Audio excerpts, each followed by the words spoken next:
So you want to start an online business, but you're scrolling through YouTube and everyone's telling you something different. One guru says dropshipping is dead, another swears by Amazon FBA, and your cousin won't stop messaging you about their amazing opportunity. That definitely isn't a pyramid scheme. Here's the thing, not all online business models are created equal. Some will have you making money in weeks, others will drain your bank account for months before you see a single dollar. And I'm tired of people sugarcoating this stuff. Today, I'm ranking every major online business model from S tier, the absolute best, all the way down to F tier, which you should avoid like the plague. We're talking real numbers, real timelines, and real talk about what actually works this year. First, I need to break down how this tier list works. I'm judging each business model on 4 criteria. First, startup cost. How much money do you actually need to get started? Second, time to profit. How long until you make your first dollar? Third, scalability. Can you actually grow this thing into a real income, or are you stuck trading time for money forever? And fourth, difficulty. How hard is this realistically going to be for someone starting from zero? S tier means it's exceptional across the board. A tier is excellent with maybe one small drawback. B tier is solid but has some real limitations. C tier is okay but challenging. D tier is difficult and expensive. And F tier, well, F tier is where dreams go to die and bank accounts go to cry. Let's get into it. Starting at the top with S tier, and honestly, nothing beats freelancing for beginners. Here's why. The barrier to entry is basically zero. You've got a skill? Great. You don't have one? Learn it on YouTube in a few weeks. Writing, graphic design, video editing, social media management, web development, pick your poison. The numbers back this up too. The freelancing market hit $8.39 billion in 2025, and it's growing at 14.5% every year. Average freelancers are making $39 an hour, and here's the kicker. 60% of people who quit their full-time jobs to freelance actually earn more than they did before. Top earners are pulling in $119,000 a year, and 31% of freelancers are making over $75,000 annually. Startup cost, maybe $50 for a decent website or portfolio. Time to first dollar? If you hustle, you could land your first client within a week or two on platforms like Upwork or Fiverr. Scalability is where it gets interesting. You can start solo, then build an agency, hire other freelancers, and turn yourself into a business owner instead of just another worker bee. Who's this perfect for? Anyone who's got a marketable skill or is willing to learn one. Who should avoid it? People who hate client work or can't handle the feast or famine nature of freelancing when you're starting out. Next up in S tier, we've got digital products, and this is where things get really interesting. We're talking ebooks, online courses, templates, presets, printables, software tools, anything you create once and sell infinitely. The profit margins here are insane. We're looking at around 40% on average, but certain niches like custom planners or digital stationery can hit 60 to 75% profit margins. Why? Because once you create the product, there's no manufacturing cost, no inventory, no shipping. You make it once, sell it forever. Startup cost is incredibly low. Maybe $100 to $300 if you're buying some tools or software to create your products. Time to first dollar depends on how fast you can create something valuable and market it, but realistically, you could have your first sale within a month if you're focused. The scalability is off the charts. You can make money while you sleep, literally. One product can generate passive income for years. Build a library of 10, 20, 50 products, and suddenly you've got multiple income streams running on autopilot. Perfect for creative people, educators, anyone with specialized knowledge, or people who love the idea of passive income. Avoid it if you hate the idea of marketing yourself, or if you don't have patience for the upfront work before seeing results. Moving into A tier, let's talk print on demand. This is where you design t-shirts, mugs, phone cases, wall art, whatever, and companies like Printful or Printify handle all the printing and shipping for you. The market is absolutely exploding, projected to hit $75.3 billion by 2033. Startup costs are ridiculously low, anywhere from literally $0 if you use free platforms, up to about $500 if you want your own website and some design tools. You can start with just $200 to $500 and a website that costs less than $4 a month. Time to first dollar? Once you've got your designs up, you could make your first sale within days if your designs hit the right audience. The catch is that competition is fierce, so your designs need to stand out. Scalability is good, but not great. You can scale by adding more designs and expanding to more platforms, but your profit per item is usually pretty slim because the print companies take their cut. Think $5 to $10 profit per shirt, so you need volume. Perfect for creative people who love design, people who don't want to touch inventory, and anyone looking for a side hustle with minimal risk. Avoid it if you're not willing to learn basic design skills or if you don't have the patience to create hundreds of designs to see what sticks. Also in A tier is content creation, and look, I'm literally doing it right now. YouTube, TikTok, Instagram, pick your platform. There are 69 million YouTube creators worldwide in 2025, and while that sounds saturated, new creators are still breaking through every single day. Let's talk money. YouTube pays about 18 cents per view on average, which means $18 per 1,000 views. The CPM in 2025 is around $2.50, ranging anywhere from $1 to $8 depending on your niche. 1 million views can earn you anywhere from $1,000 to $10,000. But here's the thing. Most of your money won't come from ad revenue. It'll come from sponsorships, affiliate deals, and selling your own products. Startup cost? A smartphone and decent lighting. Maybe $200 if you want to upgrade your setup. Time to first dollar. This is where it gets tough. Most people won't see any money for 6 to 12 months because you need to hit YouTube's monetization threshold first. That's the biggest drawback. But the scalability is massive. Once you've built an audience, you can monetize it in a dozen different ways. And if you go viral even once, your whole trajectory changes overnight. Perfect for people who love creating, don't mind being on camera, and have the patience to play the long game. Avoid it if you need money quickly, or if you can't handle the idea of posting for months without seeing a dime. Let's move down to B tier with online tutoring. This is a solid, straightforward business that's growing like crazy. The global market is expected to jump from $10.72 billion in 2025 to $31 billion by 2033, growing at 14.2% every year. Startup cost is basically zero. You need a laptop, a decent internet connection, and knowledge in something people want to learn. Could be math, could be English, could be guitar lessons, could be coding, whatever you're good at. Time to first dollar. You could literally book your first student this week on platforms like Wyzant, Preply, or Tutor.com. Some tutors charge $20 to $30 an hour. Specialized subjects can charge $50 to $100 or more. Here's the catch. Scalability is limited. You're trading time for money and there's only so many hours in a day. Sure, you can raise your rates as you get more experienced, or you can record courses to break free from the one-on-one model. But fundamentally, this is a service business, perfect for teachers, subject matter experts, people with teaching experience, or students who are really good at a subject and want to make money while in school. Avoid it if you don't enjoy teaching, or if you're looking for something you can scale without trading more of your time. Also in B tier, we've got faceless YouTube channels, and these are blowing up right now. Think channels that do top 10 lists, documentary style content, animation, or AI voiceovers. You never show your face, you just create the content. The beauty is you don't need to be on camera, and you can even outsource the whole production once you've got a system.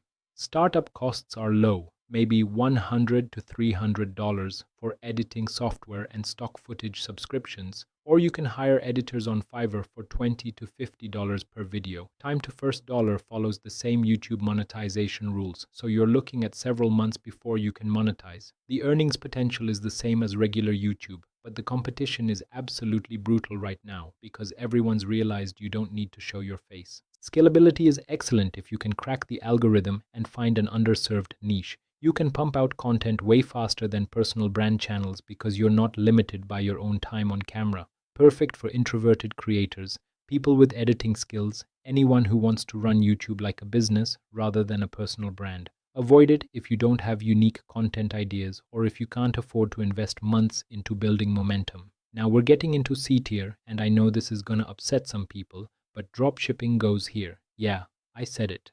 Here's why. The market is absolutely saturated, and the statistics don't lie. Dropshipping has a failure rate of 70 to 90%. Only 1.5% of dropshipping stores make more than $50,000 a month in revenue. The average profit margin is 10 to 30%, which sounds okay until you realize how much you're spending on ads just to get customers. Startup cost is actually higher than people think. Sure, you can start a Shopify store for $30 a month, but you're going to need at least $500 to $1,000 for inventory testing, ad spend, and tools. Realistically, you need $2,000 to $3,000 to give yourself a fighting chance. Time to first dollar?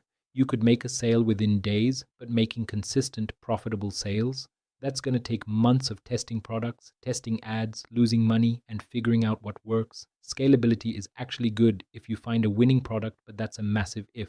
Most people burn through their budget before they ever find it. Perfect for people who love marketing and testing, have a budget they're willing to lose while learning, and are comfortable with high-stress, fast-paced business. Avoid it if you're broke, if you don't understand paid advertising, or if you need a sure thing. Also in C tier is affiliate marketing. Now, affiliate marketing itself is a great business model. The average affiliate marketer makes $8,038 a month, and commission rates run between 5 to 30%. But here's the problem, getting to that average is really hard. Startup cost is low. You need a website or a social media presence, so maybe $100 to $300 to get started with a decent domain and hosting. Time to first dollar depends entirely on whether you already have an audience. If you've got 10,000 Instagram followers, you could make money this week. If you're starting from zero, you're looking at 6 to 12 months minimum. The scalability is incredible once you've built your audience or your SEO rankings, but getting there is the hard part. You're competing with everyone, and building trust takes time. Perfect for people who already have an audience, bloggers, YouTubers, anyone who's good at content creation and doesn't mind playing the long game. Avoid it if you're expecting quick money or if you don't have patience for content creation. Last one in C tier is Amazon FBA, and this might surprise you because Amazon FBA used to be a gold mine. It's still profitable for a lot of people. 87% of sellers actually reach profitability in 2025, and profit margins average 15 to 20%, with good performers hitting 25% or more. But here's the catch. The startup cost is brutal. You need at least $3,000 to $5,000 just to get started. You've got to buy inventory, you've got Amazon's fees, you've got shipping, storage, and that's before you spend a dime on advertising. Time to first dollar? You could make a sale within weeks once your product is live, but getting to consistent profitability takes months. You've got to factor in all your upfront costs before you're actually making money. Scalability is excellent. Once you've got a winning product, you can scale up inventory and expand into new products. The problem is the barrier to entry keeps getting higher, and competition from Chinese sellers is insane. Perfect for people with capital to invest, people who understand product research and supply chains, and anyone willing to treat it like a serious business. Avoid it if you're broke, if you don't understand logistics, or if you can't handle the stress of holding thousands of dollars in inventory. Dropping down to D tier, we've got traditional e-commerce, where you're actually holding inventory, packing boxes, and shipping products yourself, or paying a fulfillment center to do it. This is a real business, don't get me wrong, but the startup costs are massive. You're looking at $5,000 to $10,000 minimum to get a proper store running with inventory. Time to first dollar depends on your setup, but you're probably looking at 2 to 3 months before you've got everything running smoothly. Profit margins are decent, around 10 to 20% depending on your niche, but you're dealing with all the headaches of inventory management, returns, customer service, and shipping logistics. Scalability is good if you can afford to keep buying more inventory and potentially hiring staff, but this quickly becomes a full-time job plus. You're building a real company here, not a side hustle. Perfect for people who want to build a serious brand, have significant capital, and are ready to commit full-time. Avoid it if you're looking for passive income, don't have much money, or want something you can start part-time. Also in D tier is app development as a business model. Now, if you're a skilled developer building apps for clients, that's more like freelancing, and that's great. But if we're talking about building your own app as a business, this is tough. Startup cost is high. Even if you code it yourself, you're spending months of your time for free. If you hire developers, you're looking at $10,000 to $50,000 easily for a decent app. Then you've got ongoing maintenance, updates, server costs, and marketing. Time to first dollar, realistically, 6 to 12 months if everything goes perfectly, but most apps never make a single dollar. The app stores are graveyards of failed apps that cost thousands to build. Scalability is incredible if your app takes off. You could build the next big thing. But the failure rate is sky high, and you're competing with millions of other apps. Perfect for experienced developers with a truly unique idea and the funding to back it, or for people solving a real problem they've personally experienced. Avoid it if you don't code, don't have a huge budget, or are just chasing trends. Alright, time for F tier, and let's start with the obvious one, MLM and pyramid schemes. The data on this is absolutely damning. The loss rate for investors is 99.7%. Let that sink in. 99.7% of people lose money. 95% of participants quit within the first 10 years. About 98% of people involved in network marketing in the US lose their money. And get this, 30% of representatives make literally $0, and of the remaining 70%, most make only $93 a month before costs. Startup cost varies, but you're usually buying a starter kit for $100 to $500. Then you're pressured to buy more inventory every month to stay active. Time to first dollar? Maybe immediately if you can trick someone into joining your downline, but you'll probably lose more than you make. There is no real scalability because the model is fundamentally broken. You're not building a business, you're recruiting people into a losing proposition. Perfect for? Literally no one. Avoid if you have a brain and value your relationships with friends and family. Also in F tier are get-rich-quick scams, you know the ones. Make $10,000 a week working 2 hours a day. This one weird trick banks hate. Binary options trading, forex robots, crypto pump and dump schemes, fake real estate gurus charging $5,000 for a course that teaches you nothing. These prey on desperate people, and they're designed to take your money while delivering zero real value. The startup cost is whatever they're charging for their scam course or system, usually $500 to $5,000. Time to first dollar? Never, because you're the product being sold. Perfect for? No one. Avoid at all costs. Last one in F tier, and this is gonna make some people mad. Cryptocurrency day trading for beginners. Notice I said beginners because professional traders exist, but they're not watching this video. Here's the reality. Most beginner day traders lose money. The crypto market is incredibly volatile, and it's full of people who know way more than you do. You're competing against algorithms, bots, and people who've been trading for decades. Startup cost is whatever you put in, but you'll probably lose it. Time to first dollar? You might get lucky and make money on your first trade, but long term, the statistics show most day traders underperform just holding Bitcoin. If you want to invest in crypto, dollar cost average into solid projects and hold long term. Don't try to day trade unless you're willing to treat it like a full-time job and lose money while you learn.